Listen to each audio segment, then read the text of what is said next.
vamos fazer a leitura. Nós vamos fazer a leitura do capítulo 9. Está bem contextualizado qual é o foco do nosso trabalho na manhã de hoje. Então vamos lá. E abençoou Deus a Noé e a seus filhos, e disse: frutificai e multiplicai-vos e enchei a terra. E será o vosso temor e o vosso pavor sobre todo o animal da terra e sobre toda a ave do céu. Tudo que se move sobre a terra e todos os peixes do mar, na vossa mão são entregues. Tudo quanto se move, que é vivente, será para vosso mantimento. Tudo vos tenho dado como a erva verde. A carne, porém, com sua vida, isto é, com seu sangue não comereis. E certamente requererei o vosso sangue. O sangue das vossas vidas, da mão de todo animal o requererei, como também da mão do homem, e da mão de cada um requererei a vida do homem. Quem derramar o sangue do homem, pelo homem o seu sangue será derramado, porque Deus fez o homem conforme a sua imagem. Mas vós, frutificai e multiplicai-vos, povoai abundantemente a terra, e multiplicai-vos nela. E falou Deus a Noé e a seus filhos com ele, dizendo: e eu, eis que estabeleço o meu concerto convosco e com a vossa semente depois de vós, e com toda a alma vivente que convosco está, de aves, de reses e de todo o animal da terra convosco, desde todos os que saíram da arca até todo o animal da terra. E eu convosco estabeleço o meu concerto, que não será mais destruída toda a carne pelas águas do dilúvio, e que não haverá mais dilúvio para destruir a terra. Então nós temos feito a leitura desse início do capítulo 9, porque é o objetivo de buscarmos agora ampliar essa verticalização que o tema propõe na história da humanidade. Nós comentamos na semana passada a necessidade de trabalharmos que fruto seria esse, que multiplicado seria esse, no sentido de encher a terra. E a discussão foi se encaminhando de tal forma que nós pensamos muito quais foram os caminhos elegidos por aqueles que estavam dentro dessa proposta da construção de uma humanidade nova, uma nova condição de vida e de relações. Quando nós resgatamos aquela leitura, de Machado de Assis em Papéis Avulsos, nós observamos aquelas possíveis reflexões como sendo uma visão crítica definindo a origem da separatividade. Dizendo disso a questão das tendas, né? A proposta de cada um com sua família e criando um processo particularista, né? Então, sessões bem definidas. Então, nós tínhamos a família Noé e sua esposa, né? Como o núcleo, e de cada filho como o núcleo, já definindo um plano de separação 2 a 2.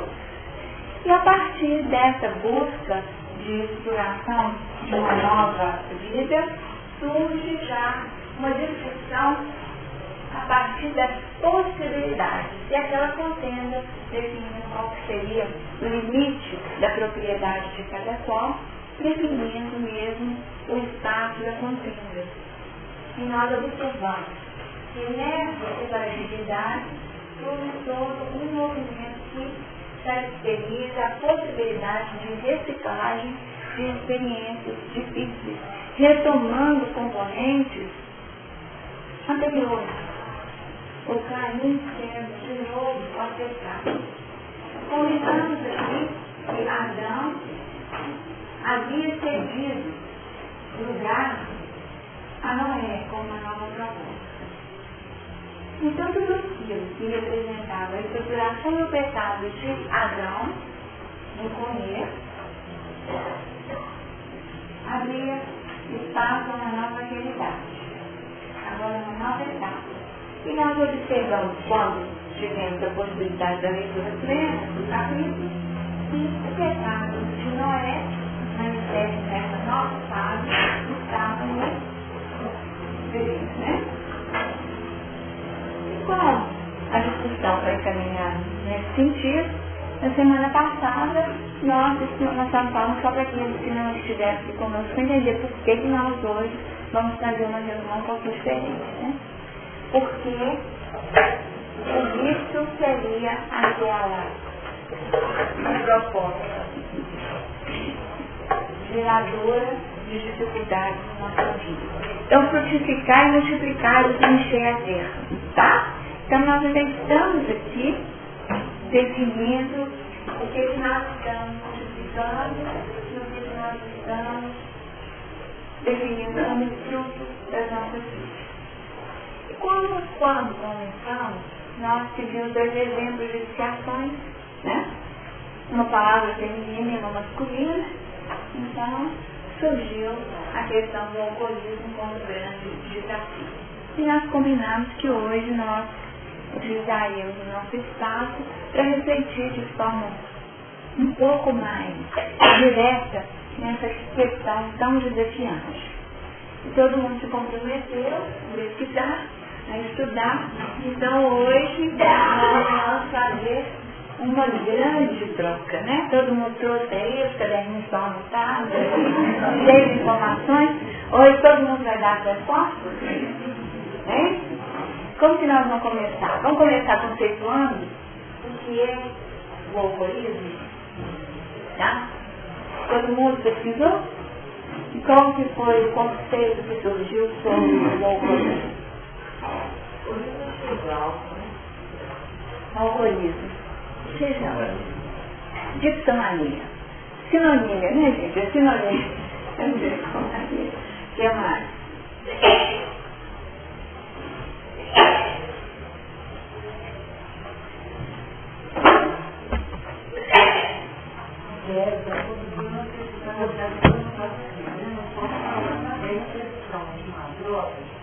E ela tem efeitos químicos que levam a ser uma área, ela exacerba nas pessoas determinadas potencialidades.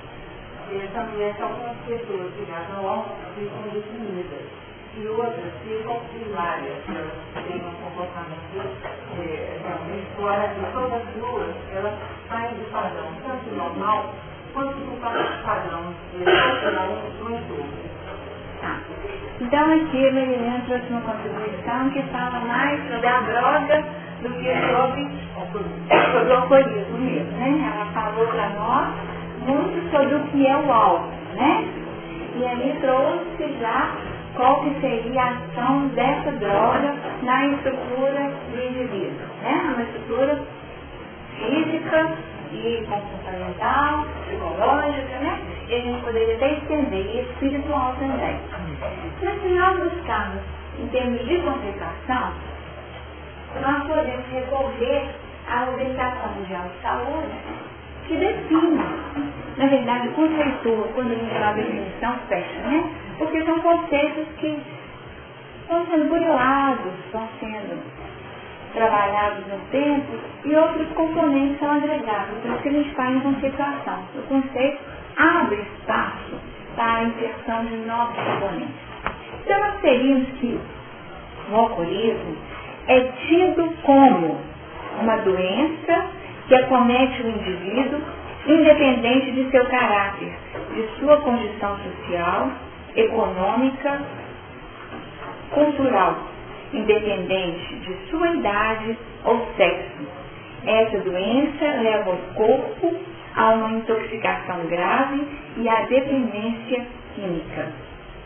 E ainda acrescenta que é uma condição de caráter irreversível, progressiva e fatal. Tá? Olha só. Irreversível, progressiva e fatal. Portanto, gravíssimo, né? Porque muitas vezes nós olhamos para o alcoolismo de uma forma assim muito amena, né? Light. Quando na verdade é algo extremamente difícil e delicado, com raízes comprometedoras de toda uma estrutura que envolve o indivíduo, que envolve o grupo mais próximo, a família, que, num sentido mais abrangente, envolve a sociedade no ambiente de trabalho e a sociedade como um todo. E se nós formos avaliando, compromete a vida. E aí a gente fala o seguinte: quando foi que isso começou? Essa história desse autorismo, tá? Nós buscamos por causa do Noé. Noé que representava a nova humanidade, na leitura mais pra frente, ele estava embriagado, né? Ele experimentou lá o vinho e ficou daquele jeito. Exposto, tá? E a exposição tal que abriu espaço para nós que não era, vamos falar assim, bem pesado. Era um mau caráter, gente? Não. Mas ele não era alcoólatra. Chega na metade. Então, nós não sabemos, né? O que aconteceu a partir daí, né? Mas, dentro daquilo que foi apresentado, né? Ele foi alguém que mostrou aquilo que aquilo que a humanidade apresenta. Porque, estatisticamente, o que acontece? 10% da população apresenta um fator de predisposição ao alcoolismo. Então, isso que eu estou falando, eu não sei se ele era ou se ele não era, tá? Dentro desse processo, ele poderia estar incluído dentro desses 10%. E nós não sabemos se esse tipo de registro precisaria ser repetido, tá? Para que a gente tivesse essa definição. Então, vamos tocar na vida, né? É isso? Quantos tocam a vida sem apresentar uma situação mais ofensiva? Das leituras que nós buscamos durante esse período, foi dito assim, pelas estatísticas, que as famílias demoram em torno de 8 anos, olha, tem demais, hein? 8 anos para começar a buscar ajuda, depois que o quadro de alcoolismo está instalado. Olha que isso não é demais. Tá? Já deu para acontecer muita coisa atrapalhada na vida do indivíduo e da sociedade. Tá? Então nós temos aqui uma definição da quantidade de pessoas expostas a esse risco, tá? Uma doença progressiva, irreversível, fatal, percentual altíssimo, de imaginar entre 10 em relação às consequências ou outra atitude. Aqui nós estamos falando do ponto de vista da Organização Mundial de Saúde. Então, a gente tem uma visão da vida, porque aquilo que altera no organismo, muitas vezes nem volta mais, tá? Porque qual que é? Aí nós temos que falar da droga. Aí nós vamos falar da droga um pouquinho. Quando nós estivermos falando da droga, nós vamos ver a ação da droga no corpo. Então o corpo compromete e vai mesmo e você quer certo. É uma questão de tempo. Quem quer ver, mas tudo bem, né? Não. É para chegar. Nós podemos falar que até no futuro do DNA, do ponto de vista espiritual. Então, mas primeiro nós estamos bem no mundo. Então, no mundo, aí você vai falar assim, quais que são os órgãos mais atingidos? Aí você fala cérebro, né? Tem uma neurose periférica, tem uma atuação violenta, estômago, fígado, sim, mas aí você pode falar o seguinte, como é que fica aqui? Como é que fica? Câncer de esôfago. Aí você começa. Tanta coisa que acontece. Tá certo? Então, atinge o corpo como um todo. Eu vou te passar agora no pouquinho à frente, para a gente fechar aqui essa introdução do trabalho. Então, nós teríamos essa visão, que seria a visão do mundo, tá? E aqui nós teríamos o seguinte, que essa condição, ela é desencadeada a partir nesse 10%, do primeiro contato com a substância. Certo? É o primeiro contato. É como se tivesse caladinha lá à disposição. Está caladinho. Ninguém sabe. É aquela coisa que você não sabe até que ponto você é vulnerável para lidar com poder ou com dinheiro. Tá certo? Até o dia que eles te dão a chave do corpo e falam, esse negócio aqui é fácil mais de... Então, você já tinha predisposição, você só vai realmente saber se você é vulnerável, se você vai dançar naquele testemunho, quando você tiver o confronto com ele. Então, nós sabemos que a situação é grave a esse ponto, o que seria mais lógico em termos de vida. Mexer com isso? Evitar. Gente, isso é um perigo. Isso é um perigo. Aí nós teríamos a população como um todo, do 10%, e aí nós veríamos o seguinte: como que acontece essa formação de uma condição fixada com o alcoolismo e o vício? Porque não é todo mundo que bebe que vira um dependente. Tá? Não é isso. Mas essa turma aqui certamente chegará nessa condição. Tá? Porque é multifatorial. Então tem a questão social, existe a condição física, existe a condição fixa e a condição espiritual que nós vamos trabalhar mais pra frente. Então o que seria? Nós teríamos aqui a série de componentes e definir, como foi dito que, independente do caráter, Noé não era mau caráter. E, no entanto, ficou medo do ar. Tá? Porque a tendência que nós temos é de fazermos o julgamento e analisarmos todo o alcoólatra ou alcoolista como sem vergonha. Uns fracos sem vergonha. E o que acontece? Na hora que chora lá e promete que vai deixar, que vai beber nunca mais, né? Às vezes um dia, ou será meio-dia, né? Então fica algumas horas e aí chora e tal, promete tudo e depois no fundo, o que é colocado? É isso.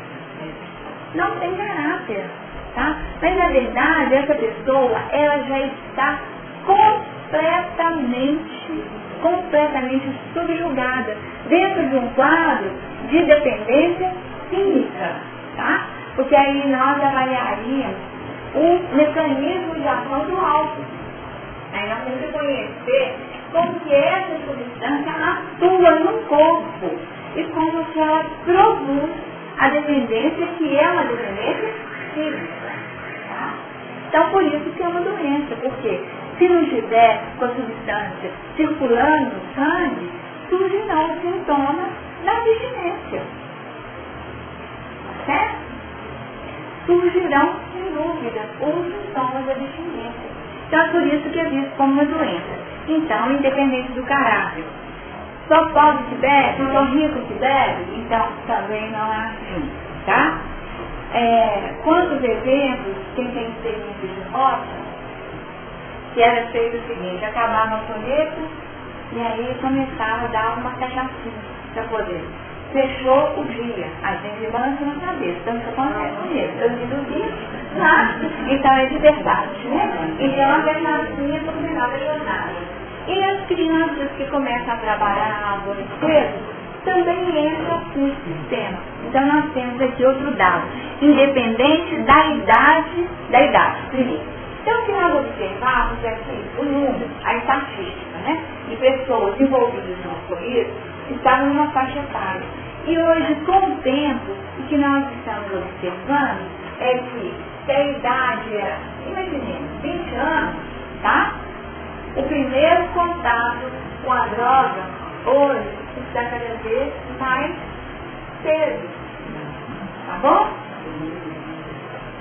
É tanto assim que a gente tem que ter cuidado, porque que a Sociedade Brasileira de Pediatria pede hoje e tem o cuidado para que os veículos dos medicamentos não sejam alcoólicos. Exatamente tendo em vista essa condição aqui. Porque ainda familiariza desde cedo com o estímulo e vê essa situação como uma situação natural. Eu sou da época que a gente tomava vitamina antes do almoço para poder abrir o apetite. Tinha um remédio que era uma delícia, chamado Gliniton verdinho, é muito coxa. Não, esse é eficaz, mas o tal do Gliniton, gente, era verdinho, era lindo. Então, quer dizer, nós tínhamos, então nós observamos como que a da cultura veio com naturalidade. E aquela coisa que a gente assiste e nem fala nada. Tá lá o neném, o pai pega o bico do neném, molha na cerveja e põe na boca do neném. Né? E todo mundo fez isso com naturalidade. O pai chama o filho para tomar uma cervejinha junto e depois reclama lá na frente. Né? Porque a situação perdeu totalmente o controle. Então nós observamos que nós não damos a devida atenção para essa questão do álcool na nossa sociedade. E aí a gente fala, quando isso começou, ali dentro dos levantamentos, eles falam que isso começou há muito tempo. Já na época do Pitecanthropus, sabe quando? Quando eles faziam o suco das frutas maduras que estavam no chão, tá?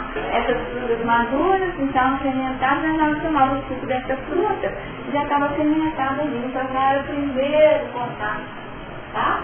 Com o álcool. E isso foi caminhando. Historicamente nós vamos observando o efeito do álcool na sociedade. Alguns colocam a queda do Império Romano, atribuem a queda do Império Romano, sabe aqui, gente? Ao alcoolismo. Era um dia de trabalho que era feriado, né? Não era assim? Era um dia de trabalho, era feriado. Mas na verdade a questão era, um dia eles iam para as festas, né? Outro dia não foi nada ressada, né? Porque era uma condição contínua, né? Que eles falam de Marco Antônio no triunvirato, porque que ele foi quem saiu em prejuízo. Todo mundo fala assim, com Marco Antônio a gente não pode falar nada. Tem isso eles falam. Marco Antônio não dá para conversar com ele, porque na hora que ele deve, ele solta tudo. Então, ele não foi envolvido na trama do assassinato por conta disso. Ele de algum modo foi culpado, tá? Mas ele não foi culpado porque ele era uma pessoa idônea, não. É porque senão ele ia colocando a perder. Por causa da língua toda, porque ele envia crítica na hora que ele estava sendo. E o vinho, que foi a questão, né? E de onde que isso veio? Isso veio lá do Egito, porque no Egito eles já tomavam cerveja. Né? Então nós temos todo um histórico que vai mostrando como que ele foi, assim, tornando-se natural. Porque a gente não vê o álcool como uma droga. A gente observa o álcool, não, é lícito. Se é lícito, então não é droga, mas não é lícito. Então nós temos que avaliar que existem drogas que são lícitas e drogas que são ilícitas. Se o álcool está dentro da droga lícita, não significa que ele deixa de ser algo pernicioso para o indivíduo, para a sociedade. Isso é relação de imposto. E aí então vamos pegar o gancho que Mariana trouxe para nós. Geração de impostos. Então aí a situação fala o seguinte, não é lucrativo. Olha quantos empregos que gera, né? Então nós podemos nos apoiar nesse investimento econômico, no progresso que o álcool traz. Mas se nós fôssemos colocar na balança, tá? Aquilo que produz de benefícios, aí nós estamos falando de benefícios em termos econômicos, tá? Impostos, geração de emprego, é fácil, tá? Mas se nós colocarmos no outro O dinheiro que é gasto em investimento para tratamento de doenças graves, tá? Desestruturação familiar, colocar assim, número de vidas ceifadas nos acidentes de trânsito, porque isso é da espiritualidade. As estatísticas ainda não corresponderam plenamente a partir da lei de Keynes. Ainda não conseguiram ver esse número, mas a espiritualidade afirma que em sua grande maioria, por detrás do acidente, encontra-se, aí nós somos os dados da espiritualidade ainda, mas nós acreditamos que ainda chegaremos a esses dados.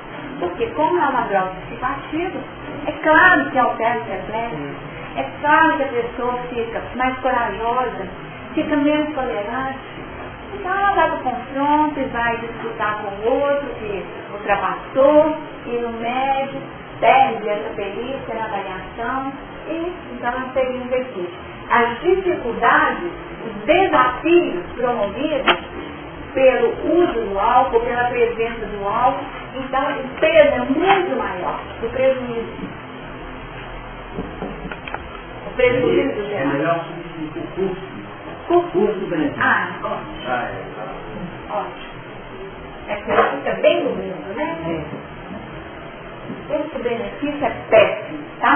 Então, o custo-benefício é péssimo. Então, o investimento teria de ser de outra ordem. Nós teríamos de lançar mão de outros recursos, tá? Para, que eu acho muito no caso, né? A coisa com o uso, não é? Então, ele pode ter outras utilidades que não essa de produzir uma ação no organismo do indivíduo que possa gerar prejuízo e, portanto, um custo social. Um custo social. E aqui o custo não é só financeiro, né? O custo é de sofrimento, o seu sofrimento só quem vive é que tem emocionalmente muito abalado. Então, estão dando a vida bem irreversível. Exatamente, irreversível. E às vezes é tão pesado que sai de uma vida e vai para outra. Tá? Vou pegar, vou atravessar, tá? Esse livro, gente, depois vocês dão um jeitinho de adquirir, viu?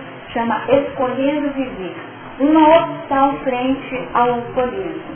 A médium é Shirlene Soares Santos, Espíritos Diversos, é de Uberlândia, um trabalho super bacana de 95, fez um levantamento a partir da visão espírita, mas foi praticamente dessa obra que nós recolhemos os dados que nós vamos assim comentar na manhã de hoje. Mas tem um exemplo aqui que fica petadíssimo de uma, como é o nome do livro? Escolhendo Viver. Escolhendo Viver. Vou contar os danos irreversíveis, né? Vou contar a história de uma moça, de uma mulher.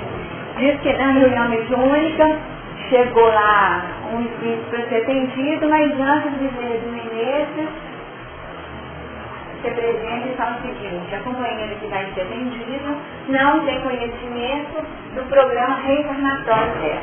Ela vai receber esse espírito numa condição com um tumor no cérebro, que vai dar muita dificuldade, muito trabalho para ela. O planejamento reencarnatório já está estruturado e ela agora só precisa ser conduzida, esclarecida, para ser encaminhada para que seja alcançado esse trabalho de reconciliação e recomposição. De que forma? Através da dor, das lágrimas, da dificuldade. E aquilo que foi vivido numa relação de amor e que não deu muito certo, agora precisará ser trabalhado nessa condição de lágrimas, dor. Então o espírito está aí com esse tumor no cérebro, ela tem muito trabalho para cuidar dele, como mãe, tá? E sofrendo também a perda, tá? Vai sofrer a perda, porque ele tem acabado de desencarnando antes dela. Então aí chega o espírito, tá? Aí chega o espírito e se manifesta e fala, como é o nome dela? Sumida, acho que é o nome dela.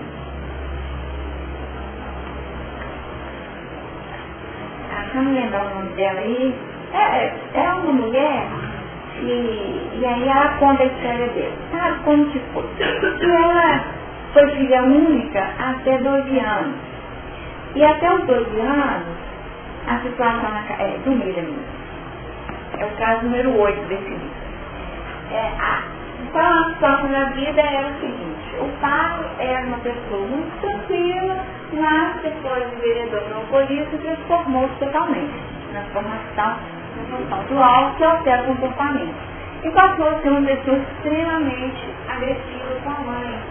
Mas com a mãe ele era calmo. Mas com ela era aquele pai amoroso, cuidadoso, sempre teve para com ela um trato especial.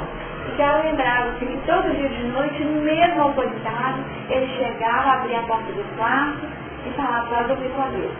Tá? Boa noite, estamos com Deus. Então era uma coisa leve, totalmente, como se ela fosse, vamos falar assim, a bênção da vida dele, né? E o tempo foi passando e quando ela tinha esses 12 anos, o que aconteceu foi que a mãe engravidou e nasce um irmãozinho. E o irmãozinho era simplesmente tudo, ela se sentia mãe do irmão. Se sentia mãe do irmão, ajudando a cuidar do irmão, aquela coisa chamava Marcos, o menino. Só que, se o pai tinha antipatia da mãe, do Marcos nem se fala. Tá? Então, com o Marcos era uma dificuldade. Ele chegava, espancava o Marcos, fazia tudo que imaginar de dificuldade com o Marcos. Espancava mesmo, agredia verbalmente, dificultava a vida do Marcos. E isso era uma morte para ela, porque ela tinha verdadeira adoração por esse Marcos. E aí o que aconteceu? Foi que um dia ela já tinha 22 anos, era a minha família, porque o pai não conseguia ir na casa, só vivia do dia dele, né? Aquela situação relata tudo que a gente conhece, né? Ficava no bar, ficava na rua, dormia em cima do vômito, né? Os cachorros junto com ele, aquela dificuldade, fora o inferno dentro de casa, quando ele chegava. Feito isso, nesse dia ela chegou do trabalho e encontrou aquela cena. O Marcos no chão, todo marcado, o olho imenso, tá? O olho imenso, que ele tinha espancado o Marcos de uma tal forma e pegou lá uma coisa qualquer e ameaçou ainda mais ainda ir para cima do Marcos. Porque ele falava para ele o seguinte: sua vida é essa, você fica se fazendo de vítima, levanta daí. Vou te bater, mas se você levantar, você fica se fazendo de vítima, para sua irmã ficar com dó e vir contra mim.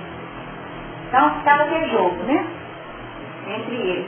E quando ele caminhou para ir acima do Marcos, tinha um ferro, esses ferros de brasa, sabe? Aqueles pesadões. Vocês conhecem, né? Então, esse ferro, assim, aí ela passou a mão no ferro, e na hora que ele foi, ela tocou o ferro na cabeça do pai, pegou na nuca e ele morreu na hora, tá? Porque foi pesadão, né? E foi, levou-se, afundou o crânio e saiu até assim do cérebro, né? Então foi aquela coisa e ela se entrou numa crise que ela era uma cassina, e aí foi aquele auê. E aí o Espírito conta, né? Ela que foi contando tudo que ela viveu, que ela era essa assassina que tinha matado o pai. Ela que conta tudo, na reunião que ela viveu. E eu não tinha nenhuma dessa na prisão, porque eu queria que me levasse presa, mas daí o que aconteceu? Que nós fomos para a delegacia, o delegado não entendeu, porque considerou legítima defesa e não me prendeu, e além de tudo eu era ruim de família, e quando olhou para o meu irmão do jeito que estava, aí não teve dúvida, mas que ela não insistia o depoimento do irmão. O irmão, que todo mundo foi a favor dela, os vizinhos, falam tudo que ela vivia naquela casa, as dificuldades todas, mas o irmão fez um depoimento que ela que perturbava o pai, que o pai vivia as coisas dela, que ela, sabe, que ela que gerava dificuldade, que vivia xingando ele, porque ele vivia, que ele vivia que a xingava, e que ela ficou olhando pro Marcos, pro Marquinhos, né, que ela amava tanto, que ela não queria nem reconhecer o Marquinhos naquele depoimento, que ele foi que marcou. E com o tempo nunca mais, ela casou, teve filhos e tal, e tentava ajudar, mas o Marquinhos nunca mais foi o mesmo com ela. Porque ele ficou sendo uma pessoa sem pai por culpa dela, tinha matado o pai, né? Então, e o que aconteceu com o Marquinhos, gente? Seguiu a filha do pai, né? Transformou-se, tinha todos os motivos da vida para se tornar uma alcoólatra, né? E foi isso que ele optou pela vida, né? Seguiu o caminho do pai dentro dessa identificação. E ela ficou, sabe quanto tempo do plano espiritual num abrigo muito rudimentar? 34 anos, purgando essa situação, tá? Purgando essa situação. Ela falou assim, não tem jeito, eu tenho que ser presa. E aí o doutrinador, o esclarecedor da reunião, com muita sabedoria, pela condução espiritual, falou assim, mas veja bem, você já ficou presa 34 anos. Será que você já não sofreu bastante? Será que não está na hora de aceitar e se perdoar e viver de outra forma? Não, porque o que eu fiz não tem perdão. Por isso nós falamos, né? Que ia ser o tratamento, você lembra semana passada, quando nós falamos, olha, gente, que tipo de tratamento que nós não propomos? Porque o tratamento que nós propusemos será aquele que já é conduzido para a nossa vida. Então essa história teria esse desfecho. Ela, então, aceitou ser ajudada e ser encaminhada. E ela fala que no lugar onde que eles estavam, que de vez em quando, acho interessante isso, de vez em quando vinha um vento,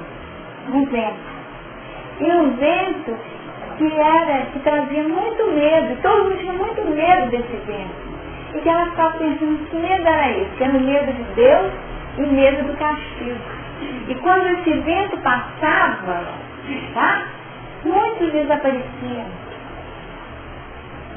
Olha só, gente, que interessante. O que será que era isso, né? Era a hora, né, que vinha, que tinha condições de sair daquele piso, né? Para resgatá-los. E aí ela fala assim, que o único alívio que tinha era quando apareciam aquelas pessoas, assim, algumas pessoas que rezavam com eles, tá? E que ela lá, ela era muito católica, ela era muito católica. Então o que eu fazia lá? Eu ficava rezando. Eu ficava rezando lá. Então tinha até gente lá que nem sabia rezar. Todo mundo na mesma situação. E que muitos aprenderam a rezar com ela. Então nós observamos. Então 34 anos já ficou lá. Então o que ela fez nesses 34 anos? Ficou purgando remorsos, na prisão do próprio remorso, rezado, ensinando os outros a rezar, né? E mesmo assim não foi bastante, porque ela precisou reencarnar nesse programa que nós observamos. Então nós observamos o seguinte, quando nós temos a questão do alto, nós temos o indivíduo,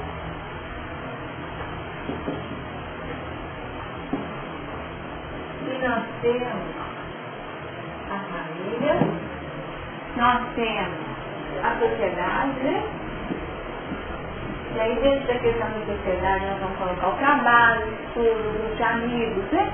Vários desdobramentos aqui das questões da sociedade. Então nós teríamos no indivíduo o efeito do álcool no indivíduo.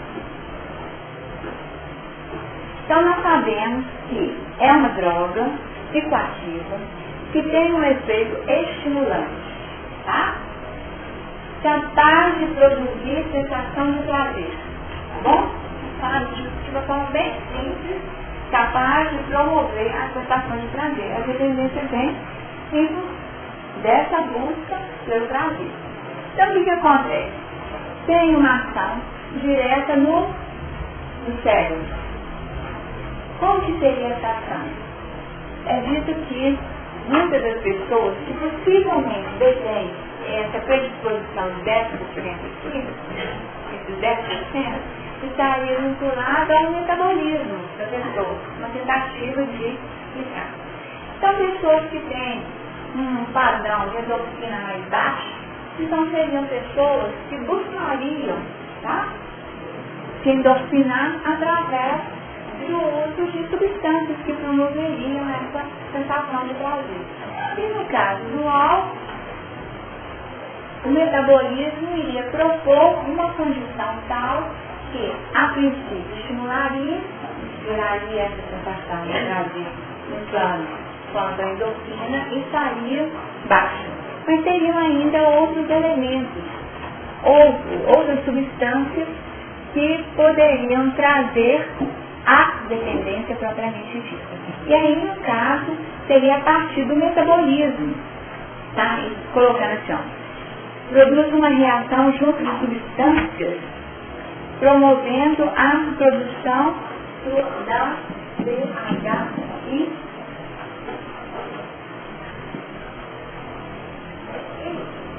chama tetrahidroisoquinolina. Tetrahidroisoquinolina. Essa substância, a partir da associação do desdobramento, né, das substâncias dentro dessa associação bioquímica que acontece aí das substâncias.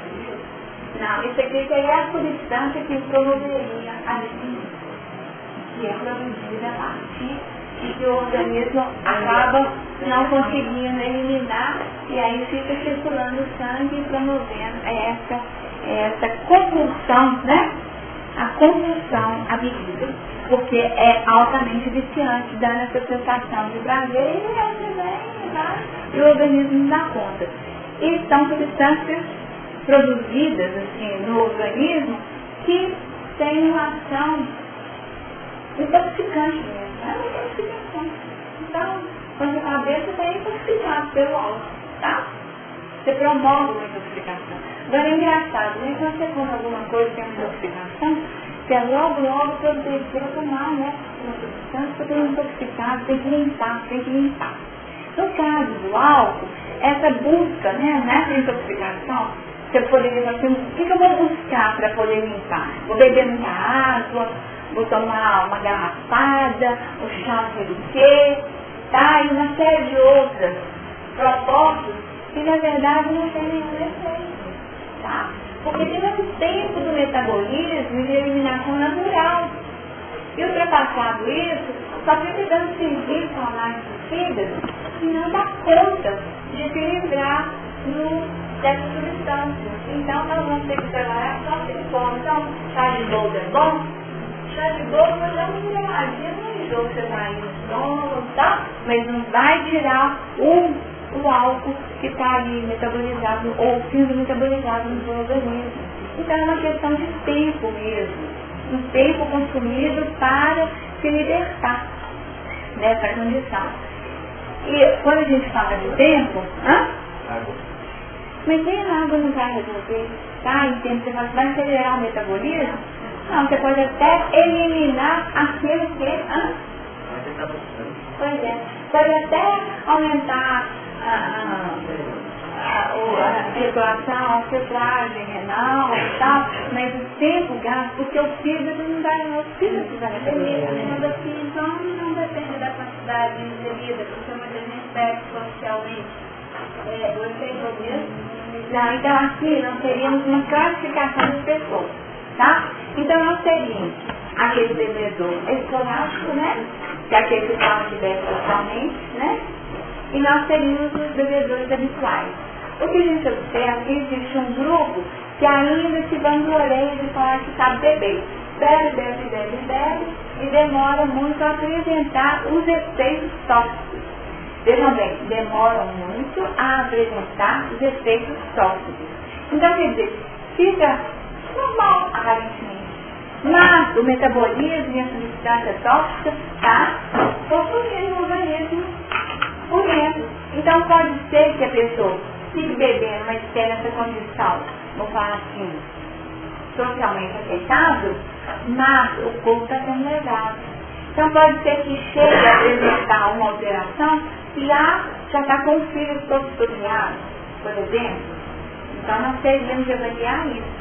Porque é muito 3 vezes por semana, ou um copo de café, para você considerar o metabolismo, mesmo que você tenha uma discussão isso é caprichoso, mas essa é caprichosamente. Então, nós temos essas colocações. Então, não é o fato de você continuar tendo a sua vida normal, tá? Não é o fato de você conseguir ser produtivo, tá? Mas é o fato de você depender, tá? Do estímulo. Você na verdade já está na mão logo, tá? É tanto que, uma vez admitida a condição que você vive no alcoolismo, uma vez admitido, o que é a proposta? Eu sou alcoólista, tá? Eu sou. Eu não deixei de ser porque eu deixei de beber. A pessoa tem que ter essa consciência, definindo por que existe uma dependência do meu organismo em função disso. Portanto, a minha proposta de vida, eu tenho que ficar fora. Eu tenho que ficar fora. Tem a história aqui de um depoimento de um espírito também, sabe que estava no processo de libertação, um tratamento violento, aí a esposa queria fazer o teste para ver se ele estava curado. Lembrando, né? Aí o que fez?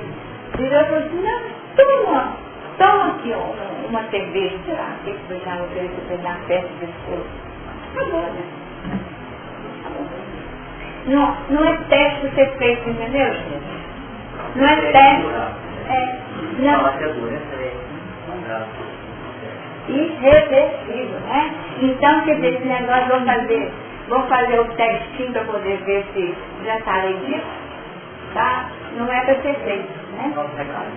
Só de falava pra gente não testar o autorizado.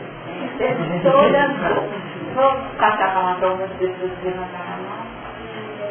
Eu vivi durante 10 anos, todos os dias, praticamente, desde de manhã, desde os 15 anos. Eu estudava no sábado, matava a aula, saía com os amigos que também matavam a aula para beber, bebia, depois fui para a MOB, continuei terminei o ensino médio e com 20 anos de idade eu tinha algum problema, eu não tinha a menor ideia de que era acontecido. Eu tinha alguma conversão vermelho, 74 no cartão, quando eu falo que eu andava 120 por hora, 120 de segurança. Mas eu frequentava com os filhos. E simplesmente assim como eu bem frequentava, eu existia.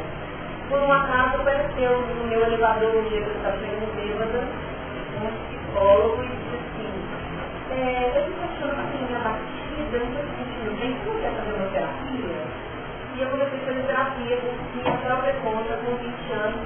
Com 25 eu parei de beber, eu não bebo há 12 anos. Só que com 20 eu comecei a fumar.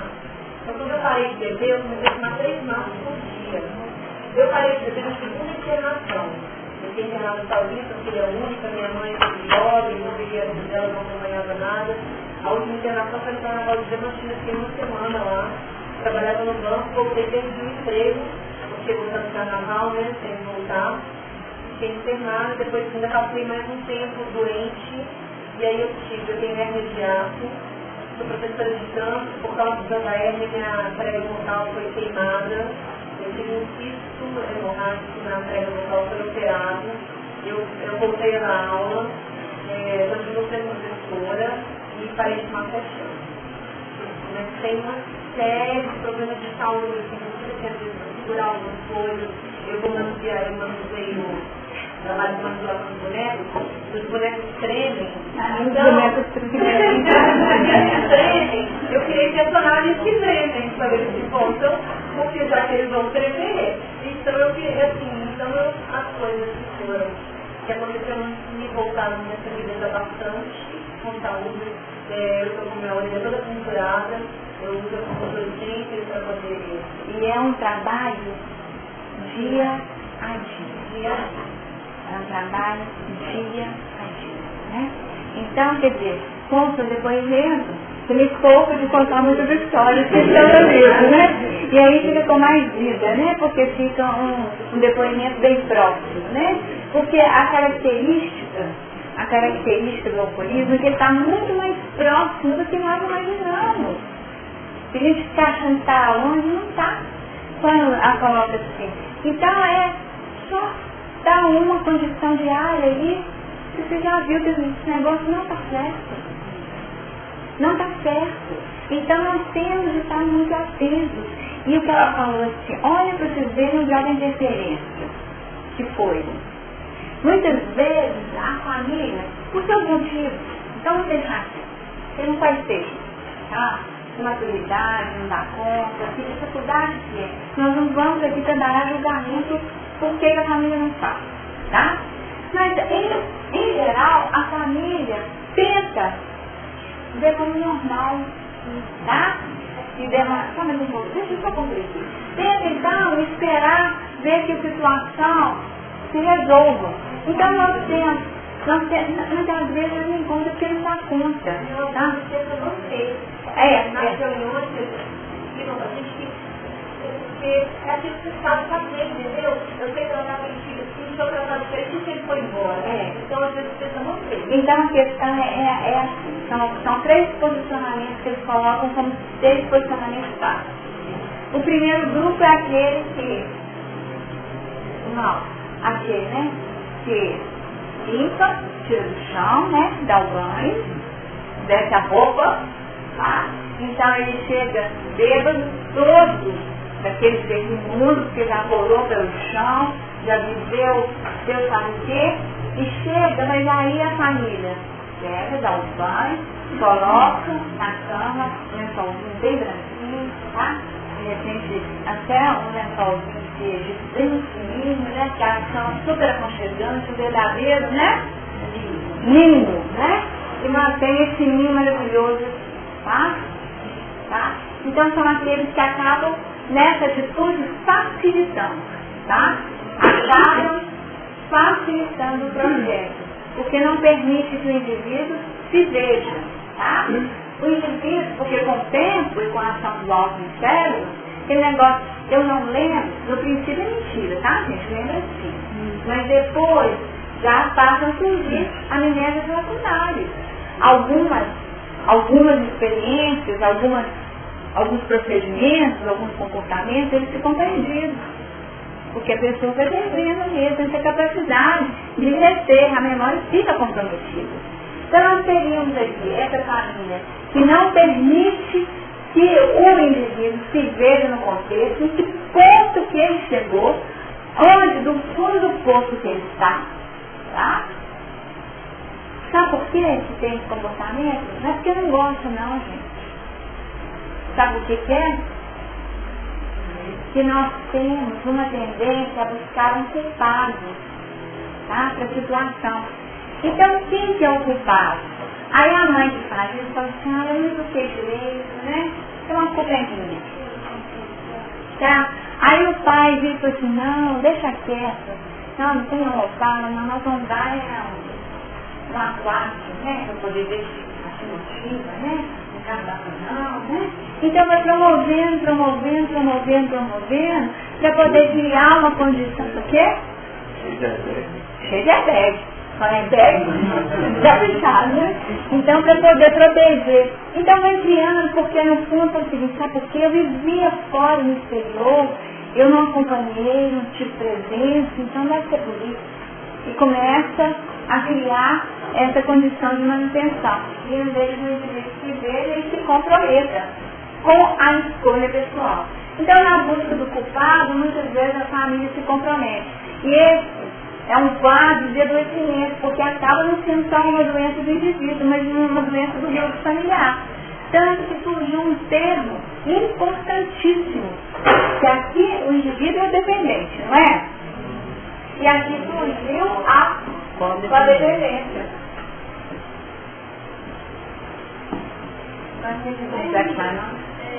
Ainda tem? Eu já não sei mais o que tem, o que não tem. Não, mas tem outras coisas que não tem. Então aí a família vira codependente, né? Vira codependente aqui e aí a situação fica difícil. Então essa família codependente tenta minimizar, tenta maquiar. Não é tão feio assim, tá? Agora existe uma outra família ou um outro grupo que vira assim, isso não é comigo, cansei, chega, vou viver minha vida e vai, então o que acontece? Abandona. Tá? Então nós temos aqueles que favorecem a manutenção e aqueles que abandonam. Nenhuma situação, nem a outra estratégia criam resultados positivos. A proposta para alcançar êxito seria de ter uma postura ativa de ajuda, sim, mas ajuda ao outro, o que aconteceu com a vontade desse alcoolista, gente? Ela não tem mais vontade, ele depende de uma vontade para poder ser auxiliado, mas auxiliado com consciência, com uma condução tal que haja um envolvimento e não com uma transferência de problemas, tá? Então a questão aí do comprometimento pessoal, que é dia a dia. Estou seco, né? Está seco, né? Então, e continuar seco. Essa é a minha proposta hoje, né? Porque hoje é o dia, né? E nós caminhamos no presente, dia a dia. Então esse trabalho dentro da vivência do que seria uma codependência e sair da codependência. Porque como que nós vamos ajudar um dependente como codependente? Não tem jeito. Por isso que o trabalho precisa ser de uma abordagem mais ampla. E aí a gente faz, do início nós começamos, né, a introdução e a introdução nós já vamos na do tratamento. Mas é assim, né? Então nós observamos que a família é importantíssima. Às vezes a família não consegue assumir esse lugar. Então cada sociedade, no caso, foi um profissional. Um profissional, no exemplo que é um estudo pessoal. Foi um profissional. E os amigos? O que os amigos fazem? Será que caberia para a família fazer alguma coisa quando percebe que a família não está fazendo? Não fazem. Sabe? Porque eles aceitam e acabam também favorecendo, né? Acabam favorecendo. E não têm a coragem de pontuar a realidade dos fatos, sabe, sob qual justificativo? Não vou falar com fulano não, que ele está exagerando, porque senão eu vou perder a amizade. E também tem o outro. E perde. E o alcoólatra passa 24 horas por dia procurando motivo para beber e argumentos em contrário a quem tenta estimular ou convencê-lo a não beber. 24 horas por dia buscando motivo para beber e argumentos para não deixar de beber. E é isso mesmo. Então quem é amigo tem que estar muito tranquilo e alinhado com o seu projeto para não se contaminar com as artimanhas, porque são inteligentíssimos, né? Inteligentíssimos. Que tem outros na frente, mas eu estou na falação, né? Tá, mas eu estava concluindo isso aqui, sempre lembrando as coisas que são importantes. E nós temos que ter essa sagacidade, aí nós temos que ser cagados. Porque qual que é o artifício? Devolver a culpa, porque a culpa sustenta a codependência, tá? Então devolve a culpa. O que eu escutei no consultório de uma pessoa? Eu disse, por que eu faço? Só porque eu avisei para todo mundo a situação que está, aquilo para mim fala que eu sou culpada. Como que vai olhar para as pessoas agora que todo mundo sabe? Como que cara que vai olhar que está com vergonha? O que eu vou falar? Aí na hora, acho que, né, não vai falar nada do que eu vou falar. Você só vai devolver para ele o seguinte, é isso que você pensa? É isso que você pensa? Ou, será que é assim que você viria, do jeito que você está me falando? Devolve. E fica só como espelho, porque isso não te pertence. Isso é da outra pessoa. Então fica como espelho e devolve tudo aquilo que foi lançado. Porque a culpa, a gente não vê. Se é que tem alguma culpa? A culpa inicial foi do primeiro, né? Do primeiro. O primeiro copo. E aí sempre será uma projeção. Mas se nós temos um livre-arbítrio, assim eu quero, assim eu não quero. Isso eu quero, isso eu não quero. Então eu não sou obrigação aí social, tá? Não importa se pessoa da área da saúde, não importa se pessoas que têm qualquer centro de curso, administradores, tá?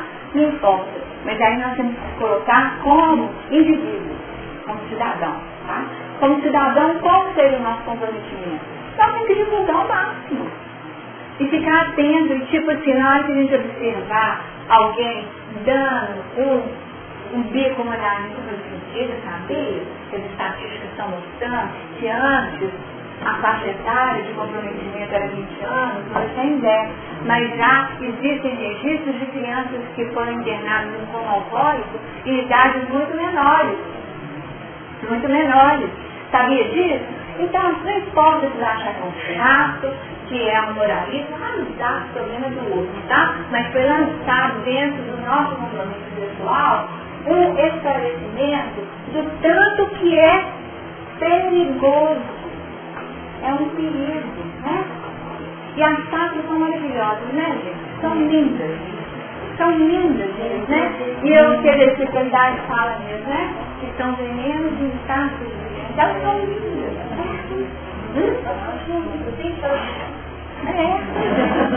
Então nós podemos usá-las com sucos coloridos, né? Sem ser de frutas fermentadas. Frutas naturais, né, gente? Nada de frutas fermentadas. Então, nós podemos buscar outros caminhos. Então, essa missão esse é o nosso compromisso. Tá? O nosso compromisso com a sociedade, em termos de atuação. E falar mesmo, porque se nós nos omitirmos, não tem crime por omissão? Não tem crime por omissão? Nós não somos dedos. Você não está dizendo na sua frente? Se eu não dei a palavra, então eu vou passar, então não, fazer isso, você fazer o musical. Pode dizer você.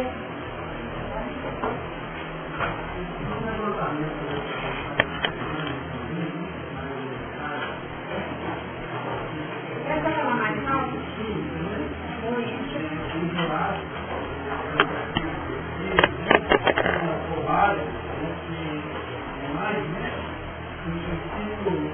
Rejeição e tem arte, né? Registrar com alto, rejeição aí.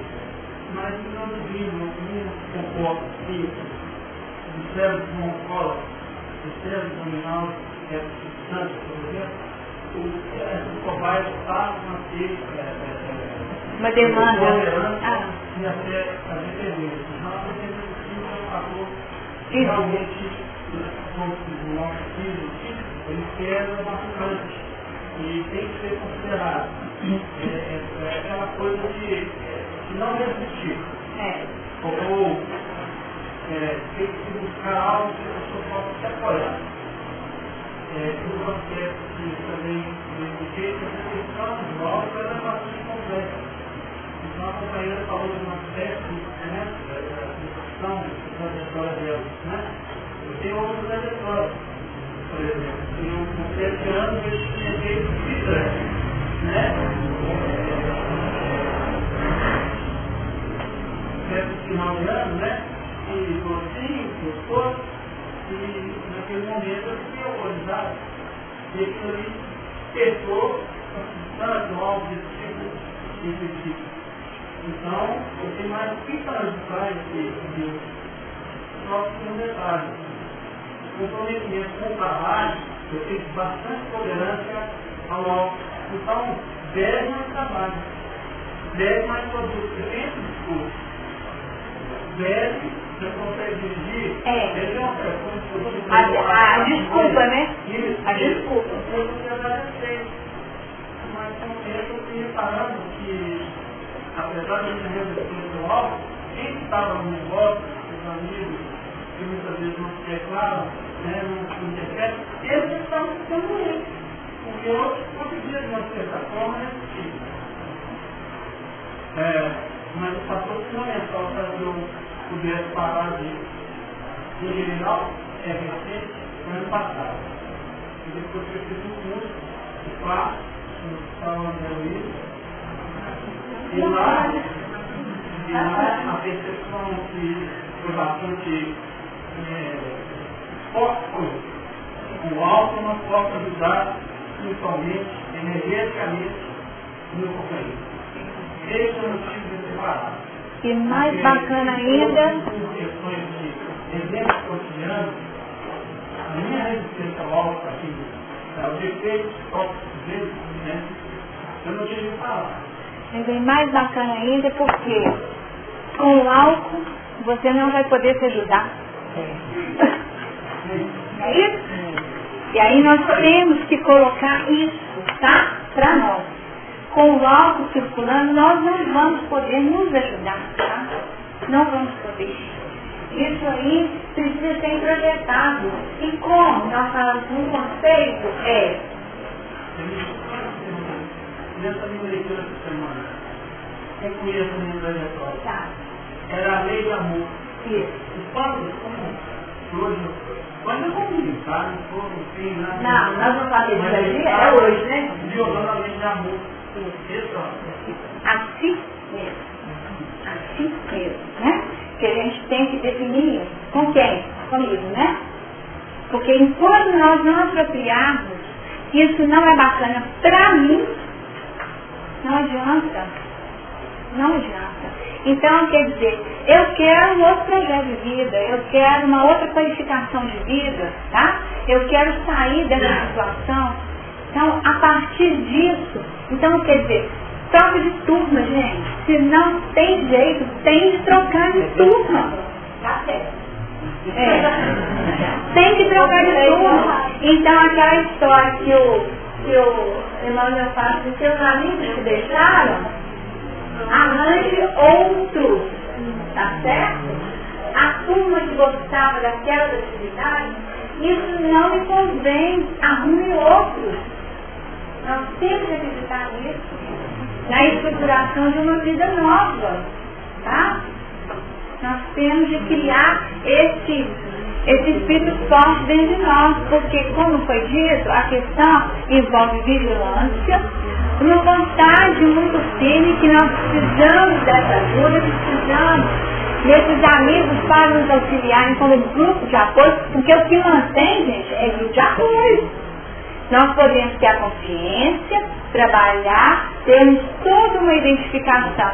Mas na hora que bater a angústia e o vazio existencial, a gente vai para o automatismo, onde eu tinha a ideia que existia algum prazer. Aí eu fui para aquilo que eu conhecia.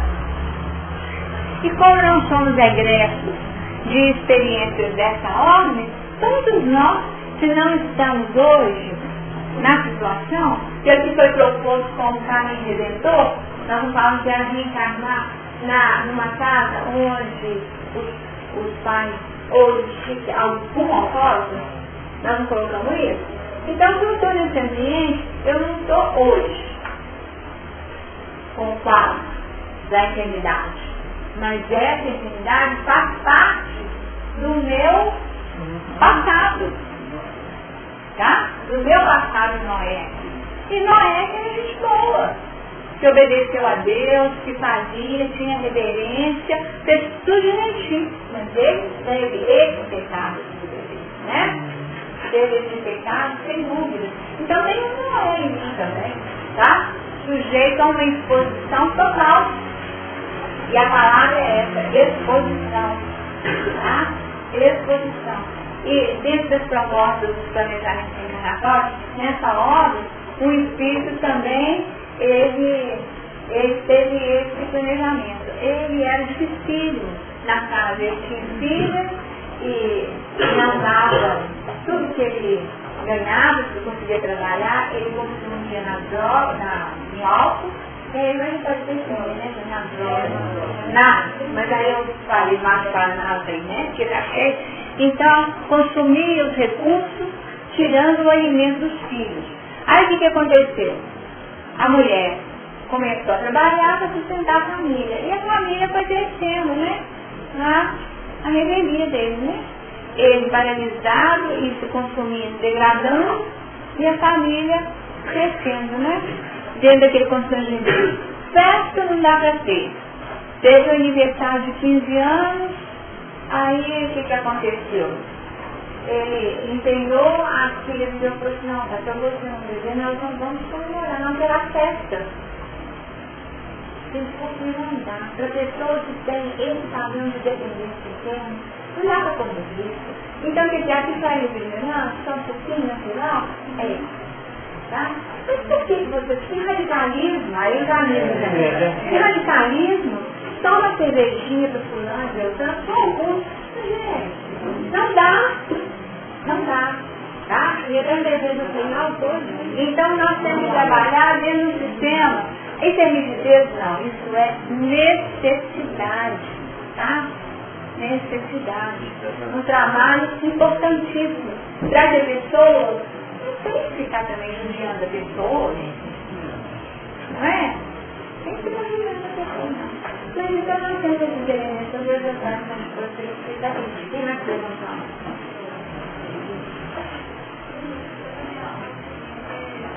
Aí não é os amigos, né? Assim, até dos amigos. Será que os amigos que estão aqui não têm a mesma afinidade, não podem fazer pela pessoa, que a pessoa espera, porque eles também têm a porque... Não, aí você está falando da turma. Aí você está falando da turma do bom. Porque sempre... Mas essa turma chama. Sabe o que acontece? No chacina, por quê? Os que não bebem se afastam. Então aí, por isso que nós estamos falando aqui, aqueles que não bebem, eles têm um compromisso de finalizar, como o exemplo do elevador dela, porque às vezes um toque de fora tem um impacto muito maior. Porque dentro de casa o negócio está tão desgastado, é tanto que eles falam que dos trabalhos de apoio, quais que são os melhores, que acabam tendo esse toque inicial, acaba tendo um êxito inicial, tá? O comprometimento da pessoa em se tratar. Seria os amigos e o trabalho. Tá? Porque no trabalho, um dia aí, de repente, alguém pode virar para você, muito engraçado, você produzia X, você notou que sua produtividade caiu? Aí você vai ficar com isso. Eu não desconfiar que a sua produtividade caiu se não tivesse tido um curso de passo, você não sabe, né? Porque a sua produtividade com o seu desempenho, que sempre foi brilhante, o carro já está aumentando, não diminuiu. Isso aí tem coisa. Será que não é? Aí tem uma interferência profissional tal que, eu acho que o álcool está diminuindo a reflexo. Uma abordagem, quem está no canal que está mais afim com isso?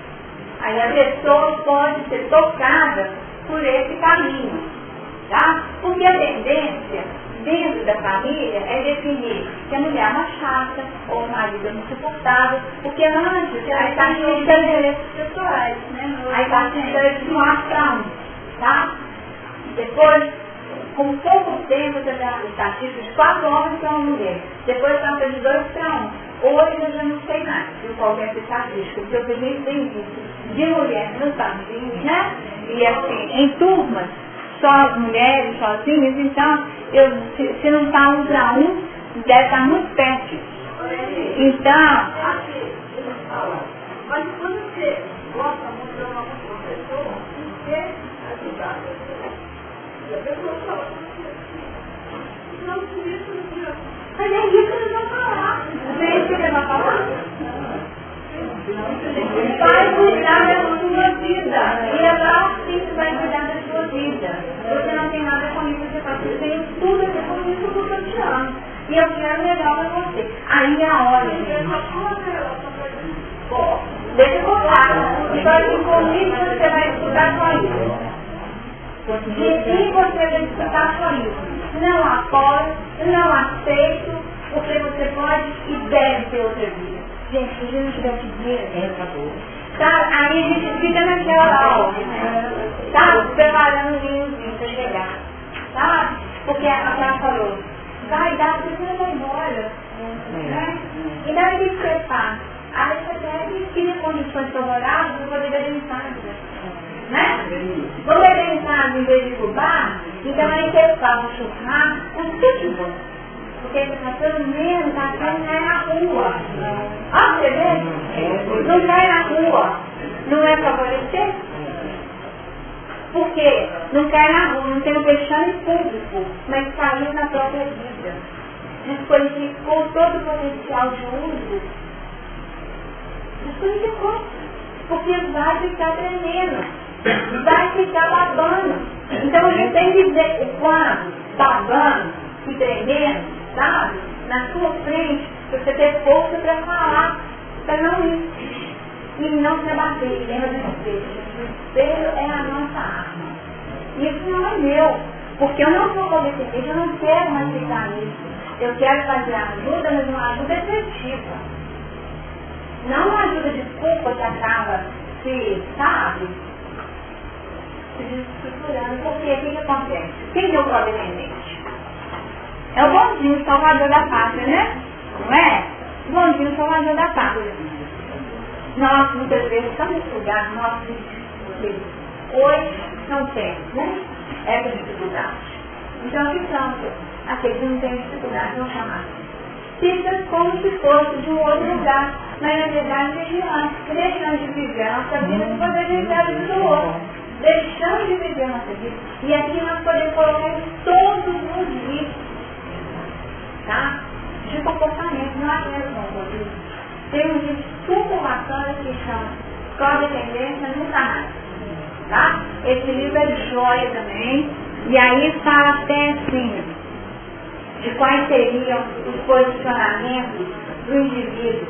E como que é bom viver com codependente, gente. É uma delícia viver com codependente. Tá? Codependente assusta a gente. Tá? Codependência, vou falar assim, adivinha até o sonho, para poder realizar, para poder evitar males piores. Então, quer dizer, nós temos assim, uma série de posições. Só que tem que o feitiço vira contra o feiticeiro, né? Então, o que acontece? O codependente vai fazendo, e aí, essa palavra codependente surgiu em 1979, tá? As características do codependente. Aí nós temos que tratar se nós somos codependentes. Tá? Se nós somos codependentes, nós também necessitamos tratamento. E as nossas características, quem não está no lado e quem está do outro, né? Nós falamos da condição do outro que se deixa levar. O codependente, ele é alguém que quer tomar conta, que tem baixa autoestima, que vive no processo de repressão, tá? Na obsessão, no controle, na negação, e ele é uma pessoa que apresenta limites fracos, não sabe por limites, tá? Falta comunicação, não sabe conversar, muitas vezes tem uma raiva contida violenta, tá? E aí ele vai desestruturando a sua condição, uma raiva, começa a apresentar problemas sexuais, tá? Impotência de dizer, tá? Porque a vida está péssima. É aí que acontece. E ainda outros sintomas. Vive numa instabilidade emocional muito grande, numa indecisão muito grande, vive com vergonha, características progressivas. Aí vai gravando a condição do codependente. Aí começa a ficar letárgico, sem vontade, né, gente? Depois fica deprimido. Depois começa a se isolar e afastar dos outros. Depois ele perde o controle de sua própria rotina. Olha só, então o codependente tem algo que não está. E começa a negligenciar as próprias responsabilidades. E aí começa a perder a esperança. E começa a planejar o afastamento. O afastamento de quê, gente? Da vida. Não é nem da situação, é da vida. Aí começa a pensar em morrer. Então, se assim tem risco de vida, tá? Cá também tem risco de vida. Tá? Possibilidade de auto-extermínio? Sem dúvida. Um está fazendo suicídio indireto aqui, tá certo? E o outro depois já fica mais complicado, porque ainda pode planejar. Né? Não, deixa eu terminar aqui as características. Vocês querem? Pensar em suicídio. Começa a estar violento. Adoecer. Começa a adoecer. Emocional, mental ou fisicamente. Começa a comer demais ou comer menos. E pode até viciar-se em álcool e outras drogas.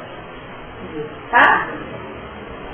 Gente, então quer dizer, é um mal social que, e é dito nessa obra que é uma chaga da humanidade, que a gente faz chaga dessa humanidade.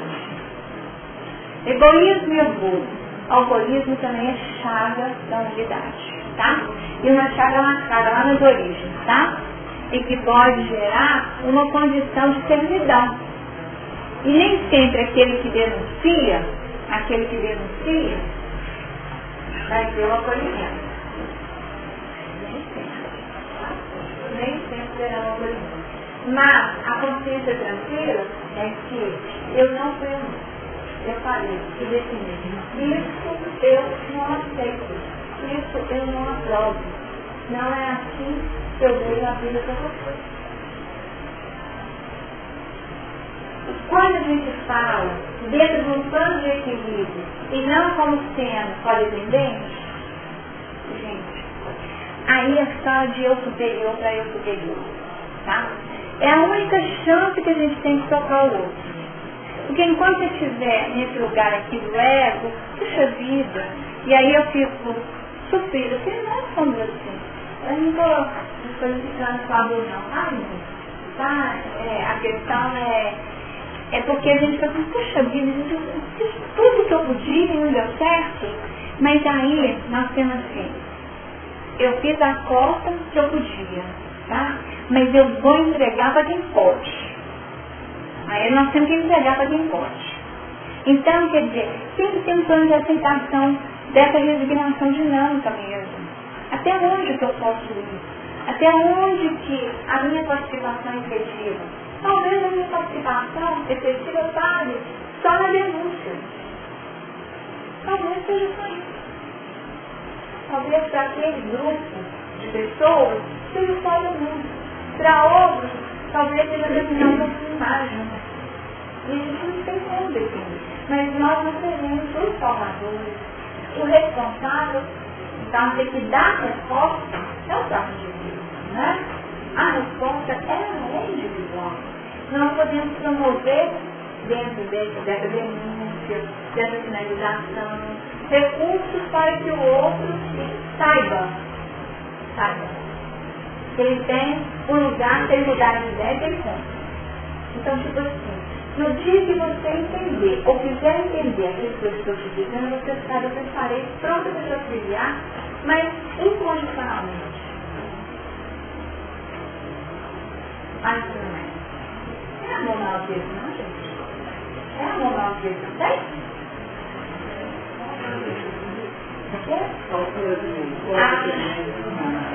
Eu não sei. Melody Beach, de editora Record, tá? Melody.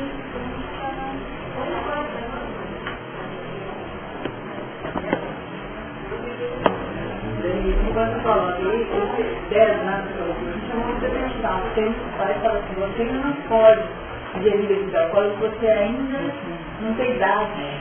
Você ainda é pequeno. Isso chamou de atenção. Editora reportagem. Codependência nunca mais. Codependência nunca mais. Minha filha, quem cuida, quem que acha que fica por cima. Quem vive o contexto, tá, gente? Olha só, a ficha caindo, tá? Porque nós estamos achando que o problema está lá e na verdade o problema está conosco, tá? E onde isso pode chegar? Porque o que acontece? Num popular, muito popular, você vai dando muito ponta de faca, achando que você que é responsável. O que vai acontecendo? Você está machucando, não é? Aí chega uma hora que você vira a mesa e você começa a ficar com raiva. Você começa a ficar rancoroso, né? Começa a ficar totalmente desequilibrado, tá? E aí faz todo esse grupo de sintomas aqui de posicionamento que eu acabei de ler, tá? E ainda o que pode fazer? Ou você opta pelo autoflagelo e até sair da vida no suicídio aí, tá? Ou ao contrário, você pode promover uma doença também, e aí vem para assim, você está me matando, gente, ó, Você gosta de falar que você está me matando, não cola. Não cola. E morrer para o outro viver também não cola. Tá? Esse papel público escolha. Tá? Morrer para os nossos pecados. Nós não temos essa autoridade não. Para poder falar lá da cruz. Perdoar então, né? Perdoa que eles não sabem o que eles estão fazendo. Nós não fazemos. Você me matou sim. Ele negócio que ele matou por vida. Porque aí nós já estamos na raiva, entendeu? Já estamos na raiva, você está me matando dia a dia. Está acabando com a minha existência, com a minha alegria de viver. Eu era da pessoa, depois que entrou nessa vida, gente, nada de não tem efeito. Tem uma frase que aparece muito no Evangelho, que ajuda nesse caso, é o levanta-se.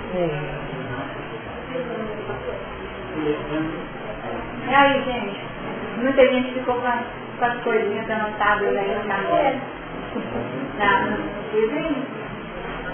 Talvez na semana que vem, se for o caso, a gente vai dar uma livro para lá, tem algum café.